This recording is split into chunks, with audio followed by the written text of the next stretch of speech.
todos y bienvenidos a Página 2, el podcast del diario La Prensa. Les habla Miguel López, productor de este espacio, y vamos a hablar hoy con Rodrigo Noriega, asesor editorial del diario La Prensa, sobre el caso de los pinchazos y específicamente el cambio de detención provisional para el expresidente Ricardo Martinelli. Rodrigo, bienvenido a Página 2. No sé si nos puedes realizar un primer análisis de lo que implica este cambio de medida. Muchas gracias, Miguel. Gracias por invitarme a tu programa. Yo creo que más allá de las pasiones que despierta el caso de los pinchazos, hay que entender que estamos ante un nuevo sistema procesal penal. Es sumamente garantista. El Código Procesal Penal establece en los artículos 12 y en el 237 que la detención provisional, es decir, la detención en un recinto penitenciario, solo puede durar un año calendario. El código no permite excepciones de que si ese año fue por causa de los abogados, si ese año hubo cambio de competencia, no las acepta, salvo el caso de un delito complejo o un caso de delincuencia organizada. Ninguno de los dos son el caso de los pinchazos. ¿Qué pasó? Se cumplió ese año. El señor Martinelli fue entregado por los Estados Unidos en esta edición el pasado 11 de junio del 2018. Esa fecha se cumplió el 11 de junio del 2019 y sus abogados pidieron entonces la libertad absoluta del señor con una medida cautelar muy tenue, la de impedimento de salida del país, o lo que se conoce popularmente como país por cárcel. Los jueces, el tribunal de juicio en este caso, pienso que actuó sumamente de forma conservadora, de forma adecuada, y decidieron si efectivamente se cumplió el año de detención provisional que establece el Código Procesal Penal, pero la medida cautelar que se va a aplicar va a ser la de depósito domiciliario, conocido popularmente como casa por cárcel, con mayores restricciones. No solo hay impedimento de salida del país, hubo entrega de los pasaportes, sino prohibición de hablar con periodistas, prohibición de acceso a redes sociales, prohibición de hablar del caso. Incluso los abogados del acusado tienen ciertas prohibiciones de hablar públicamente sobre los testigos, sobre lo que está pasando en el caso. Entonces, yo creo que vamos a entenderlo. Esta fue una decisión salomónica. Esto es un precedente. ¿Por qué? Porque hasta el momento, recordemos, el sistema penal acusatorio entró en vigencia para la gran parte de la República de Panamá en el año 2016. Así que no ha tenido mucho espacio para poder desarrollar una jurisprudencia, para poder establecer precedentes. Este precedente del año de detención provisional establecido para el señor Ricardo Martinelli, creo que es muy importante por dos razones. Garantiza la situación, la protección y tutela de derechos humanos de todos los acusados. Y segundo, obliga a que el sistema reconozca que hay algunas fallas, que hay algunas deficiencias que espero que en un futuro muy cercano se reformen y se corrijan. La defensa y la fiscalía han anunciado que van a apelar la decisión. ¿En qué se basaría cada una de las partes? Correcto, Miguel. Las tres partes, la defensa, la fiscalía y los querellantes han anunciado que van a apelar la decisión. La defensa, por su parte, dice que van a apelar porque la medida que se aplicó, la de depósito domiciliario, es demasiado estricta y lo que correspondía, según ellos, era la libertad absoluta simplemente con el impedimento de salir del país. Eso dice la defensa. La fiscalía dice, hombre, las razones por las que se dictó la detención provisional permanecen. Este señor tiene muchos recursos, este señor tiene una capacidad de movilización por vías de diversos transportes, lanchas, helicópteros, aviones, etcétera, que puede escaparse y además puede crear presión sobre los testigos, sobre las víctimas, sobre otros participantes del proceso. Y los querellantes, en este caso representantes de las víctimas, dicen lo que quizás, en mi opinión, es el punto jurídico más sólido de toda la argumentación, el hecho de que las víctimas no fueron parte, no fueron notificadas por el tribunal cuando se tomó esta decisión. ¿Qué significa esto?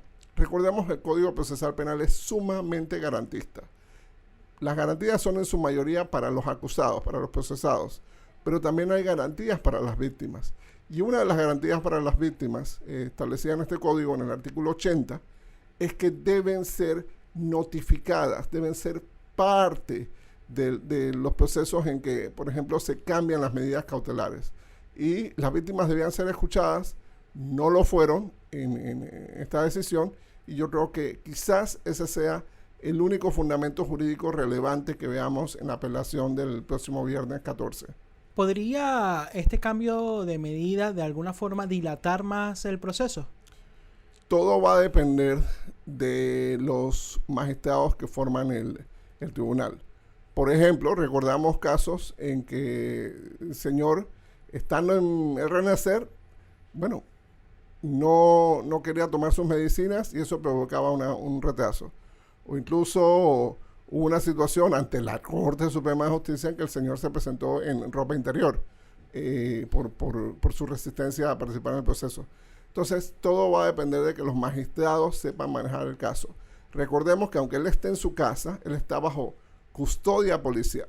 Entonces, la policía tiene una orden de trasladarlo a él a cierta hora al tribunal y devolverlo a él después de la audiencia a su casa. Así que ellos de alguna forma u otra, la policía sería el cuerpo encargado de ejecutar esas órdenes y de alguna forma u otra de lidiar directamente con este tema. Obviamente, el señor Martinelli tiene algunos temas médicos que tiene que atender y el tribunal también debe supervisar este asunto.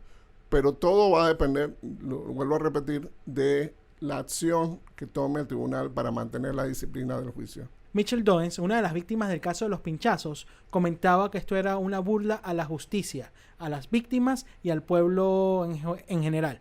¿Qué opinión te merece este comentario? Yo creo que tenemos que entender la justicia en dos planos. Hay un plano emocional, visceral, afectivo, psicológico inclusive, de la justicia. Y en ese tema, pues todas las personas que estamos de alguna forma u otra conscientes de lo que pasó o lo que pudo haber pasado en el periodo de gobierno del 2009 al 2014 y posteriormente, pues podemos sentir algún tipo de vulneración. Pero también hay un segundo plano que es el plano jurídico institucional.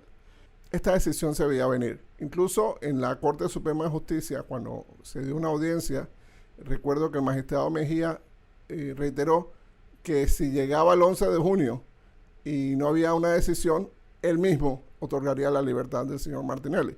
Nadie puede acusar al magistrado Mejía de ser parte o de ser algún instrumento de ninguna de las partes de este proceso.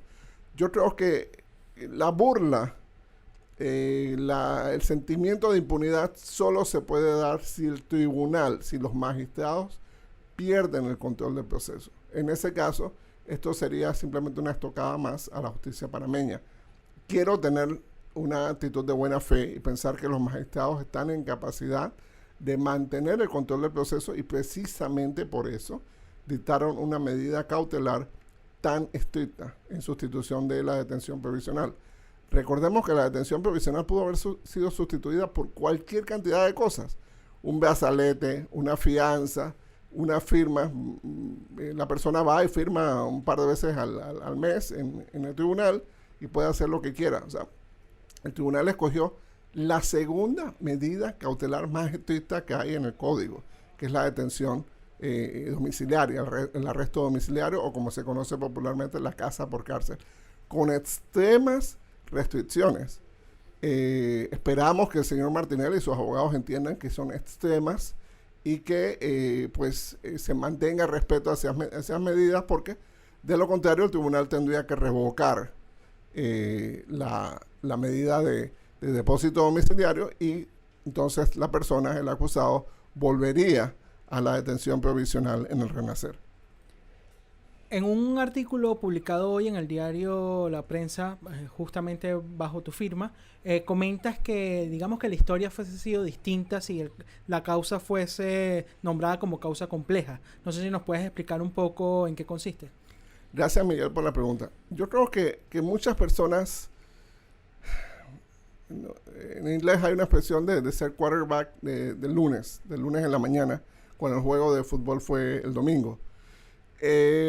Yo creo que hay que entender dos realidades. Jamás en la historia política y legal de Panamá se había dado un caso como este. El caso empieza en la Corte Suprema de Justicia. En mi opinión y en la opinión de muchos juristas mucho más capaces y mejor formados que yo, la Corte Suprema de Justicia no debe ser un organismo investigador, sino debe ser un organismo dedicado esencialmente a hacer juicios, a juzgar. Bien, a la Corte Suprema de Justicia le tocó esta investigación. El señor Martinelli no estaba en Panamá. El fiscal Harry Díaz desarrolló esta investigación en tiempo récord, 2 meses. En ningún momento el fiscal Díaz se le ocurrió pedir la declaración de delito complejo o de delincuencia organizada de esta situación. Si él lo hubiera pedido, automáticamente se le extendían todos los plazos. No lo hizo. Él terminó su investigación en 2 meses. A lo mejor tenía la expectativa de que, bueno, esto iba a ser un caso rápido, esto iba a ser un caso sencillo. No lo fue. Hubo quizás falta de malicia. Y cuando esto baja a los fiscales del Ministerio Público, y tengo que ser bien claro, los fiscales del Ministerio Público tenían las manos amarradas. ¿Por qué? Porque cuando el caso baja en diciembre al Ministerio Público, ya todas las pruebas estaban decididas. El Ministerio Público no podía adicionar una sola prueba más. ¿Para qué se pide la declaración de delito complejo o de delincuencia organizada? Para una sola razón: para hacer más investigación, para alargar el término de la investigación. Si usted recibe todas las pruebas ya decididas, estas son las pruebas con las que vas a juzgar, no hay una razón lógica para pedir una declaración de delito complejo. ¿Por qué? Porque no tengo más nada que investigar. La Fiscalía estaría pensando, bueno, ya estamos hablando del Ministerio Público, el caso arranca en marzo, para el 11 de junio ya esto debe estar decidido. 3 meses de audiencias deben ser más que suficientes. Ellos no contaban pues con el tema de los reteazos, las medidas dilatorias y 1000 otras cosas que han pasado en este caso. Pero yo creo que la responsabilidad principal viene de la Corte Suprema de Justicia.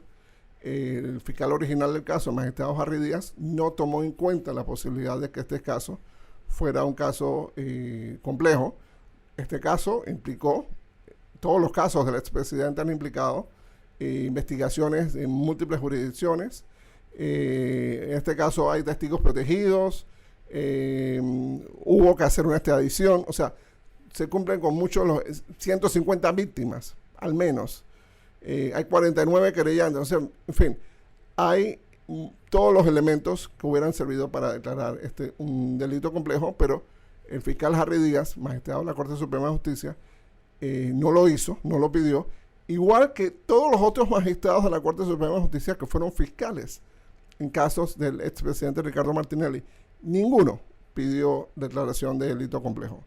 Entonces nos encontramos con una falla sistémica, una falla estructural del sistema judicial panameño, por una sencilla razón: los magistrados de la Corte Suprema de Justicia no están capacitados, no están organizados para ser fiscales, para ser investigadores de ningún caso, sobre todo de una complejidad como esta.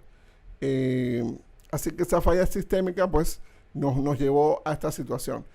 Si el caso hubiera sido declarado como un delito complejo en el 2015 o en el 2017, 2018, pues el periodo de detención provisional del expresidente Martinelli se hubiera podido extender hasta 4 años, que es lo que permite la ley de delincuencia organizada en Panamá, la ley 121 del 2013. Entonces, no fue una falla del Ministerio Público. Ya el Ministerio Público recibió el caso con las pruebas establecidas. Fue una falla sistémica, una falla que venía de la Corte Suprema de Justicia. Lamentablemente, pues, esas fueron las cartas con las que el Ministerio Público tuvo que jugar esta mano. Y el cálculo de ellos era, bueno, 3 meses debe ser más que suficiente para tener una decisión favorable o desfavorable sobre este caso. Lamentablemente creo que apenas vamos por la mitad del caso y puede ser que tomen 2 o 3 meses más llegar a una decisión. Pero yo en este caso no creo que la responsabilidad fue del Ministerio Público, sino que la responsabilidad vino de la Corte Suprema de Justicia.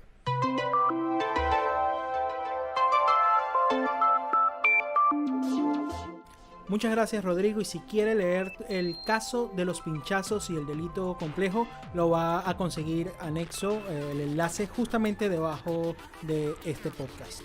Y así despedimos esta edición del podcast Página 2. Les habló Miguel López, productor de este espacio, y los invitamos a seguir todo el proceso por el caso de los pinchazos a través de las páginas del diario La Prensa y en la web www.prensa.com. Será hasta la próxima oportunidad.